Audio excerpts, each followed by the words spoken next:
Hello दोस्तों, श्री शिवाय नमस्तुभ्यम। आप सभी का स्वागत है आप सबकी अपने यूट्यूब चैनल पे। आप लोग कैसे हैं? ठीक होंगे, स्वस्थ होंगे और बढ़िया ही होंगे। दोस्तों, वीडियो को बिल्कुल लास्ट तक देखिए। वीडियो अच्छी लगी तो वीडियो को लाइक करिए, चैनल को सब्सक्राइब करिए और लास्ट तक बने रहिए। जो मेरे न्यू भाई बहन हमसे जुड़े हुए हैं उनसे रिक्वेस्ट है कि वीडियो को लाइक करके चैनल को सब्सक्राइब करिए और लास्ट तक बने रहिए। तो चलिए हम जानेंगे, वीडियो में अंत तक आप लोग बने रहिएगा कि वीडियो बहुत ही खास और महत्वपूर्ण होने वाली है। तो जो सुहागिन महिलाएं हैं या माताएं हैं या बहनें हैं, वो इन वीडियो को जरूर से लाइक करिएगा। उनका पति का आयु हमेशा माता करवा चौथ बढ़ाए रखेंगे। और जो औरत सदा सुहागिन मरता है वो बहुत ही अच्छी होती है। वो अपने आप का एक, यानी कि सत्यनसुया की तरह वो पवित्र नारी ही होती है जो सुहागिन जाते हैं। तो चलिए वीडियो को लास्ट तक बने रहिए और जानते रहिए। तो 10 अक्टूबर करवा चौथ वर्ष, यानी 3 महिलाओं को नहीं रखना चाहिए। और भद्रा काल भी पड़ रहे हैं दोस्तों।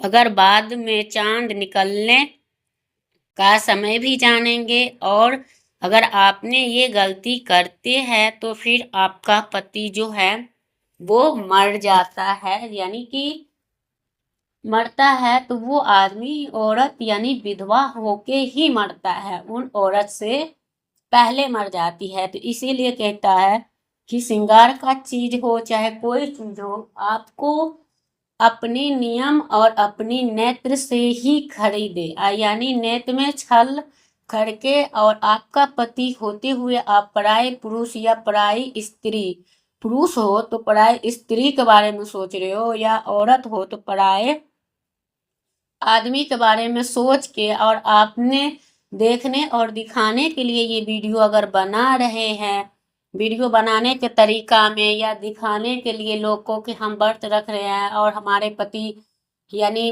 व्रत रख रहे हैं, हम इनका वीडियो शूट कर रहे हैं, बस ये चीज दिखावा नाटक अगर व्रत के दौरान किया जा रहा है और आपका अंदर आपके पति के लिए कोई प्रेम कोई प्यार नहीं है, और वो प्यार जो है एक हवस, यानी हवस मतलब तो जानते हो कि भूख आपकी दूसरे आदमी या औरत के पास से बढ़ता है, बुझता है, और आपने किसी औरत के संग या कोई औरत आदमी के संग कर रहे हो तो आप लोग खास तौर पे व्रत नहीं रख सकते। इसमें जो होता है, या आप लव मैरिज कर रखे हो तो आपको शास्त्र के अनुसार आपका भी व्रत रखने का कोई धर्म नहीं है। अगर आप दोनों के परिवार यानी कि सहमत हो गए हैं और नाराजगी दूर हो चुका है दोस्तों, तो आपको व्रत यानी कि व्रत पूरा करने के लिए रीति रिवाज से आपको अपनी संस्कार में आने के लिए परंपरा की तरह आप दोनों को शादी करवा लेनी चाहिए, जो रीति रिवाज से होती है। तो उन्हीं का पूजा पाठ भी लगता है और उन्हीं के किया हुआ दान पुण्य होता है। नहीं तो ये कोई धर्म अनुसार आपका विवाह का मान्यता नहीं है, और ये कहीं का भी आप नहीं रहोगे। और जब शादीशुदा महिलाएं एक अपने परंपरा रीति रिवाज से होती है तो उन्हीं का व्रत, उन्हीं का दान पुण्य, उन्हीं का अच्छे किए कर्म उनका साथ जाता है। अगर आप कितना कुछ कर लो नहीं जा सकता। तो इन चीज को पहले ध्यान रखिए। अगर आपके परिवार मान गए हैं तो दोनों एक साथ होके रीति रिवाज के साथ शादी कर लीजिए तो बहुत ही अच्छी बात है। अब चलिए हम जानते हैं कि व्रत करके कोई तरह की झूठ, चुगली चपाटी, कोई तरह की ऐसे बातें कर रहे हैं तो वो भी ना करे। क्योंकि आप व्रत तो रख रही है, झूठ बोल रही है कुछ करने, तो ऐसी पूजा कोई भी सुहागिन महिलाएं नहीं करे। क्योंकि आपका पति का जो जीवन है वो संकट में पड़ेंगे। और साथ ही साथ यही 3 औरत है जो उनके ऊपर कष्ट आते हैं। और वो जो है, जैसे कि बहुत सारे औरत ये होती है कि ध्यान नहीं रखती है और कुछ भी मतलब करवा चौथ में कुछ भी चढ़ा देते हैं, दिखाने के लिए व्रत रख लेती है और नाटक कर लेती हैं। तो ऐसी नाटक नहीं करिए, क्योंकि उनमें आप लोगों को डर नहीं है, बहुत शक्ति है। और करवा चौथ पे ऐसी बहुत सारी गलतियां होती है जो आपको जिंदगी भर आपको मुसीबत को सामना करना पड़ सकता है। तो करवा चौथ में एक गलती बहुत ही बड़ी भारी पड़ सकती है। शास्त्र में बताए गए हैं कि चौथ में करवा चौथ माता के बताए गए हैं कि पति को बहुत बड़ा कष्ट हो जाता है और आपका धन लॉस हो जाता है। अगर जो पति या जो पत्नी अपने पति को यानी कि पत्नी को अपमान कर रहे हैं और उनको सारे आम कहते हैं, जहां आपको कुछ भी करने का होता है तो आप अपनी पत्नी को बंद कमरे में डांटो, फटकारो, जो करना वो आप बंद कमरे में कर सकते हो। 10 आदमी के बीच में नहीं, आप सारे आम कहीं रोड पे नहीं। क्यों? क्योंकि वो आपकी घर के अर्धांगिनी है, आपकी गृहिणी है, आपकी लक्ष्मी है। उनके बिना आपका संसार ही नहीं है। नहीं तो आप नामर्द हो सकते हो, नहीं तो आप को जो है वही कहा जाता, अर्ध मर्द उसी को कहा जाता है। और वो नामर्द इसलिए कहा जाता है कि आपको मर्द हो तो कोई बॉर्डर पर जाके लड़के दिखाओ, कुछ हासिल करके दिखाओ, वो होता है। ना कि महिलाएं से लड़ता है, झगड़ता है तो वो आदमी आदमी नहीं होता, नामर्द होते हैं। तो इन चीज का ललकार होता है हर एक शास्त्र में। और पति वही होता है जो अपने पत्नी को विशेष ध्यान रखे और उनको कभी भी अपनी जिंदगी में अपनी पत्नी को सफेद कपड़ा पहनते भी नहीं देख सकते। और इसीलिए उसको धार्मिक कार्य में हाथ भी बटाना चाहिए, ना कि उनको डांट दबाड़ के मना करना चाहिए। जब भी अगर आपने मना कर दिया तो उनके बाद जो है उनका संसार में कोई नहीं होता। क्योंकि अगर वो औरत दिल ही दिल घुट के रह जाती है और वो चीज का मतलब आप पूरा नहीं करते और वो औरत बर्दाश्त करके रह जाती है तो आपका विनाश होना तय है। क्यों? क्योंकि वो सबर बांध लेती है और वो जो चाहती है वो भगवान से प्रे करती है कि भगवान हमें सब कुछ दो जो हमें हो सके। वो भगवान के अगर पास रो दी ना तो फिर आप कहीं नहीं बच सकते। अगर आपने ऐसी गलती करवा रहे हैं तो आप ऐसी गलतियां ना करें। क्यों? क्योंकि आपकी अर्धांगिनी है और आपको जो सृष्टि है जगत जननी से ही चलती है, तो नारी पर ही चलती है। तो आप जो अपने पति होने का धर्म निभाइए। और जैसे कि मंगलसूत्र बांधने से नहीं पति हो जाते हैं, और आपको इज्जत मान सम्मान के साथ जब भी कोई विपत्ति आते हैं तो पत्नी यानी अपना पति को याद करते हैं जब उनके पास नहीं होता है। तो अगर पति नहीं खड़ा होते हैं तो वही पत्नी अपने पिता के याद करते हैं। अगर वो भी नहीं आते हैं, नहीं रहते हैं, तो फिर वही पत्नी पति यानी कि वो अपने परमेश्वर, परमेश्वर कौन है? ये भगवान, जो अगर उनके पास जाके वो रो दी और उनको सारे सच्चाई बताई तो सोचो आपका कोई जीवन में कभी कल्याण नहीं।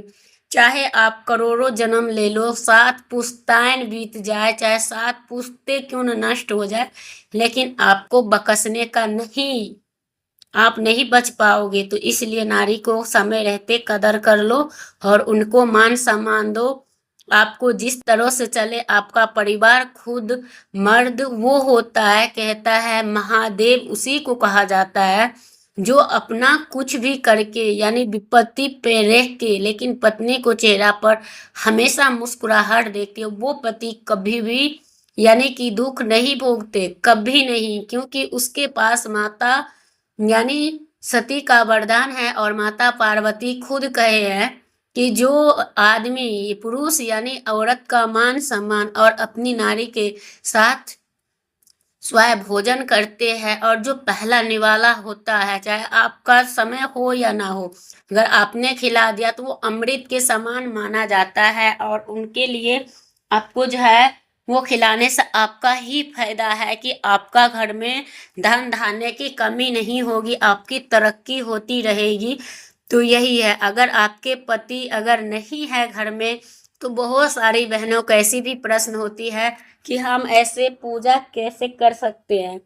तो कैसे करें? जब करवा चौथ की पूजा करें तब याद रहे कि आपकी सिक्की या तिलिया टूटी नहीं होनी चाहिए और उन सिक्कों के संख्या 7 भी होनी चाहिए, होती है कोई 8 भी होते हैं। जब आप मिट्टी का करवा खरीदे तो चटका हुआ नहीं होना चाहिए और चटका हुआ करवा जो है टूट जाता है चटका हुआ करवा खंडित माना जाता है। जब भी श्रृंगार के सामान चढ़ाए नए ही चढ़ाए, क्योंकि करवा माता को कोई चीज पहना हुआ नहीं चढ़ता है, सारे अखड़ा ही चढ़ते हैं। तो आप जरूर से देखिए। अगर आपको शादी का जोड़ा दे रखे हैं तो आप कर सकते हैं, लेकिन अगर नहीं दे रखे हैं तो आपको नहीं करना। आप चाहे तो पुरानी कर्मी यानी कि पुराने चीज जैसे बाजार से आप छन्नी रखे हैं, थाली रखे हैं, लोटा रखे हैं, तो पीतल या स्टील का है तो चल सकता है। अगर वही मिट्टी का करवा आपने रखे हैं तो वो करवा आपको इस साल नहीं यूज हो सकता। तो आपको मन के अनुसार फल और मिठाई रख सकते हैं। करवा चौथ में होने यानी कि जो चावल खरीदते हैं वो भी खंडित नहीं होनी चाहिए, साफ और सफेद होनी चाहिए, और जटा वाले यानी पानी वाला नारियल होनी चाहिए। माता के लाल चुन्नी सबसे श्रेष्ठ माना जाता है। तो करवा चौथ के झाड़ू पोछा भी नहीं होना चाहिए, जूते चप्पल भी दूर हटा दे, पाप लगता है। तो आपको चौथ माता के चौकी लाल कपड़े को ही लगाना चाहिए। और आप जब करवा चौथ माता का पूजा करें तो फटा हुआ गला फोटो भी नहीं चाहिए, फोटो संपूर्ण होना चाहिए। फोटो पर फूलों की माला जरूर चढ़ाना चाहिए। और करवा चौथ के पूजा में कथा अभी सुनना चाहिए, जरूर सुने, और वो भी अपने पति के मुख से या पंडित जी से, तो बहुत ही ज़्यादा अच्छे होते हैं। और आप लोग अगर चाहो तो कहोगे तो मैं भी कथा का वीडियो डाल दूंगी, तो आप लोग जरूर से चाहिए। तो उस बात का आपको ध्यान रहे कि करवा चौथ का व्रत है तो खाने के बहुत सारे औरत को खाने के लालसा होती है, वो नहीं रखें। और भोजन को रखकर मन अपवित्र ना करे। जब पूजा संपूर्ण हो जाए तो अब खाने के थाली पहले सास या ननद को दी जाती है, उनके बाद ही आपको खाना चाहिए। अंत में पति के साथ भोजन करना चाहिए। अगर आपके पति नहीं है, अगर किसी काम से बाहर है, ऐसे में आप अपने पति के नाम से ग्रहण कर सकते हैं, और आप उनको वीडियो कॉल करके देख के तब खा सकते हैं। अगर करवा चौथ के दिन आपने अपने यानी कर लिए तो ये बहुत ही ज़्यादा फायदा रहेंगे, और आपके लिए नहीं, उन्हीं का घर के तरक्की के लिए। क्योंकि जो औरत होती है वो गृहिणी होती है, और हमेशा लक्ष्मी को देखना सबसे अच्छे होते हैं। और कोई पति तो ऐसा होता है कि ना मर्द होते हैं जो अपने पति को पत्नी को तोड़ते हैं, मरोड़ते हैं, ऐसा भी पति होता है। और ऐसा हमेशा जो है उनको मतलब बेइज्जती करते रहते हैं। तो वही वो मर्द यानी नामर्द होता है और नफरत करता है। लेकिन समय ऐसा भी आता है जब उनके पास उनकी पत्नी नहीं होता, तो उनको तब पता चलता है। लेकिन ऐसा ही क्या कि आप वक्त रहते हुए सुधर जाओ तो अच्छी बात है, क्योंकि पत्नी बिना संसार नहीं होता और पति बिना भी संसार नहीं होता। क्यों नहीं होता? एक दूसरे का रहना और सबसे श्रेष्ठ माना जाता है। जब देवी देवता में ही नहीं पूर्ण रहा, अपूर्ण रहा बिना नारी का, बिना आदमी का, तो आप कौन से व्यक्ति हो जो आपके बिना नारी का और बिना आदमी का रह सकते हो? तो एक दूसरे का मान सम्मान जरूर से करना चाहिए। तो ऐसे ही है। तो अगर करते हैं, और वही औरत अगर माँ के जाके स्मरण करते हैं कि हे माँ, हम तुम्हारी बेटी है और हमारी दुख को दूर करो, तो करवा चौथ पे अगर आपने ये पूजा करते हैं तो ये मंत्र बोल देते हैं, तो आपको अर्थात ये माता पार्वती का मंत्र है, जो माता पार्वती को आपने प्रसाद चढ़ाए हैं और चमत्कारी असर दिखाता है। मंत्र है ओम चतुर्थी दिव्य नमः, ओम है गौरी नमः। तो आप ये दोनों मंत्र बोल सकते हो 108 बार।